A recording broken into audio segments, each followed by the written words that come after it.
In the name of Allah, the most merciful, the beneficent. Dear students, Assalamu alaikum. How are you? Hope you are all studying well at home. I am your instructor, Miss Faisama. Today, the topic of discussion is poem number 17, The Delight Song, composed by N. Scott Momede. Dear students, the poem is actually a lyric poem. The lyric poem has the quality to be sung. The poem is a delightful song. In this poem, everything seems to be in harmony with the poet. The poet is finding no hurdle, no difficulties anywhere in this universe. He has the good relations with all the objects of nature. He is happy and contented with the dream of all the things that are bright and beautiful. And one more thing you must remember while studying this poem, that there is not a single tinge of materialism in the poem. The poem is about actually beautiful objects of nature and the dream of the poet. There is no yearning after material wealth or luxurious life. Okay, come to the poem. I'm a feather on the bright sky. I'm the blue horse that runs in the plain. I'm the fish that rolls shining in the water. I'm the shadow that follows a child. I'm the evening light, the luster of meadows. I'm the eagle playing with the wind. I'm the cluster of bright beads. I am the farthest star. I am the cold of the dawn. I am the roaring of the rain. I am the glitter on the crust of the snow. I am the long track of the moon in a lake. I am the flame of four colors. I am the whole dream of these things. Now, we can read this poem easily and we can understand what the poet is trying to say. The poem is actually about the delights of the poet, which he feels all around him. He is feeling as light as a feather in the bright sky. He is feeling that he is like a blue horse that is running in the plain. Blue horse does not actually exist, but he is comparing himself to that thing that is quite distinguishing. He is trying to distinguish himself from the common things. Okay, next he is comparing himself to the fish that is rolling in the shining water. Then he is comparing himself to the shadow of a child that is carefree, that is playful, that is so happy. Then he is comparing himself to the evening light, the luster of the meadows. Then he is comparing himself to the eagle playing with the wind. Now, all these things, all these images come alive to our mind, and we feel the happiness of the poet. He is expressing his joy. He is expressing his happiness through the beautiful objects of nature which cost him nothing but only the positive attitude towards life. He is saying that he is in good relationship with all these things, he is in complete harmony with the things, and that's why he is leading a happy and contented sort of life. He has no complaints, no worries, no tensions, and he is looking only on the positive side of the things. Now we can see all the beautiful objects of nature that are scattered all around us, and they cost us nothing but only the positivity. And these positive and optimistic outlook makes us happy. Now look at these beautiful objects of nature. All these beautiful objects of nature are the source of joy for the poet, and that's why he is leading his life in a contented and happy way. He is happy and content with the dream of all these things that are bright and beautiful, and he is feeling no difficulties, no hurdles anywhere in the universe. Okay, come to the end of the poem, that is last passage. You see, I am alive, I am alive. I stand in good relation to the earth. I stand in good relation to the lords. I stand in good relation to all that is beautiful. I stand in good relation to all that is fruitful. You see, I am alive, I am alive. Now, in the end of the poem, the poet is giving his suggestions, his philosophy that the good relation of all these things keep him alive.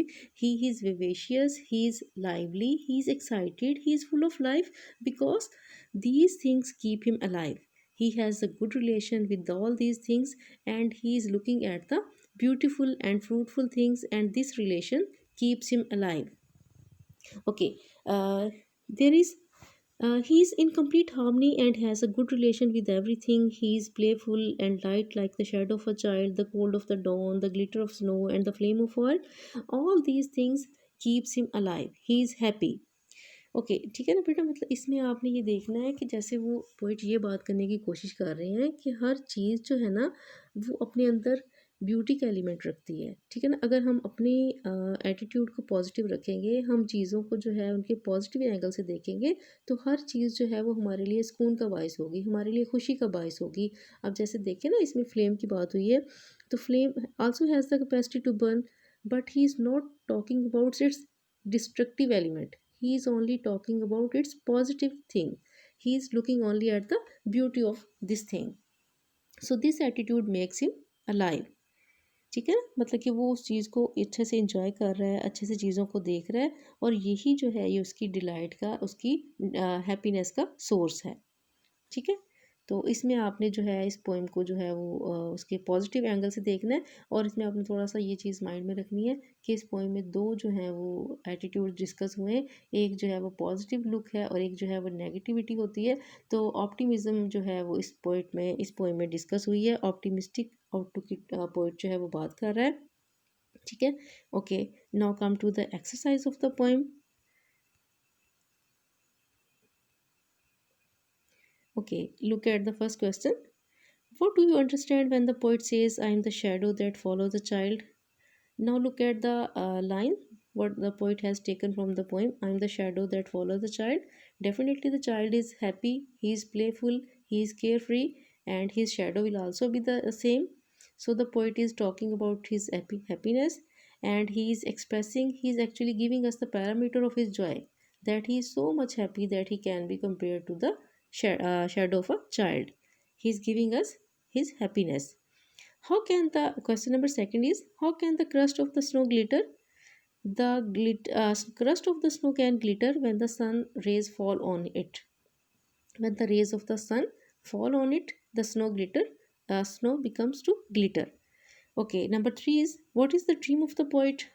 The dream of the poet is the to have the good relation with all the beautiful objects of nature. The poet is dreaming everything positive, and he is in the positive side of everything. What is the effect of man's good relation with the earth and the Lord? The effect of man's good relation and the earth and the Lord's is that he is leading a happy and contented sort of life. Okay, next, what are the things that keep a person alive? The good relationship with all the objects of nature, beautiful objects of nature, keeps a person alive. Okay, next question is, pessimism and optimism are two attitudes of a human being. Depict the state of a person's mind who is hopeful at one moment and in a despair at another. Can you tell which of these two attitudes goes well with this poem? Definitely, pessimistic approach is not discussed in the poem. The poet is hopeful. The poet is looking at the beautiful objects of nature. He is admiring them. He is in complete harmony. So the optimism as the attitude that is discussed in the poem. Okay, next question is, write on your own opinion in a few sentences based on the theme of the poem. Theme of the poem is actually the delightful song है ये, ठीक है ना। इसमें poet जो है वो अपनी फीलिंग्स को एक्सप्रेस कर रहा है, अपनी हैप्पीनेस को एक्सप्रेस कर रहा है। तो इसमें जो है वो पोइट ने जो है वो अपने हैप्पीनेस को डिस्क्राइब किया है, अपने रिलेशनशिप को डिस्क्राइब किया है कि वो ब्यूटीफुल ऑब्जेक्ट्स के साथ कैसे है, ठीक है। और इसमें बेटा आपने एक बात याद रखनी है कि आपको जो है वो इसमें पोएम की ट्रांसलेशन आएगी। One stanza will be given to you of 5 marks which you have to got into explained with reference to the context, ठीक है। रेफरेंस में आपने जो है वो उस पोइट का नेम देना है, पोएम का नेम देना है। कॉन्टेक्स्ट में आपने जो है वो उसका थोड़ा सा बताना है, समराइज़ करना है पोएम किस चीज़ के बारे में है, और उस स्टैंजा को छोड़ के बाकी सब कुछ डिस्क्राइब करना होता है जो आपको एक्सप्लेनेशन के लिए गिवन है, ठीक है। एक्सप्लेनेशन में आप उस स्टैंजा की डिटेल में डिस्क्राइब करोगे कि उसका कंटेंट क्या है, उसका थीम क्या है, पोइट ने उसमें क्या कहने की कोशिश की है। फिर आप थोड़ा सा उसका जो है वो क्रिटिकल एप्रिसिएशन भी करोगे कि जैसे लैंग्वेज पोएम की कैसी है, वोकैबलरी कैसी है, आपको उसका थीम समझ में आया है और उसका थीम किस टाइप का है, ठीक है ना। ये सारी चीज़ें आपने इसकी एक्सप्लेनेशन में करनी है। तो इस पोएम की जहाँ तक बात है, the language of this poem is quite simple, the idea goes straight to our hearts and the vocabulary is so simple and imagery becomes so vivid that every image becomes clear in our mind, ठीक है ना। मतलब कि हमारे सामने जो है वो उसकी इमेज जो है वो बिल्कुल क्लियर हो जाता है, हमें हर चीज़ की जो है वो उसकी समझ आ रही होती है। और आपने इस पोएम को बेटा बहुत अच्छे से पढ़ना है, इसको जो है वो आपने समझने की कोशिश करनी है।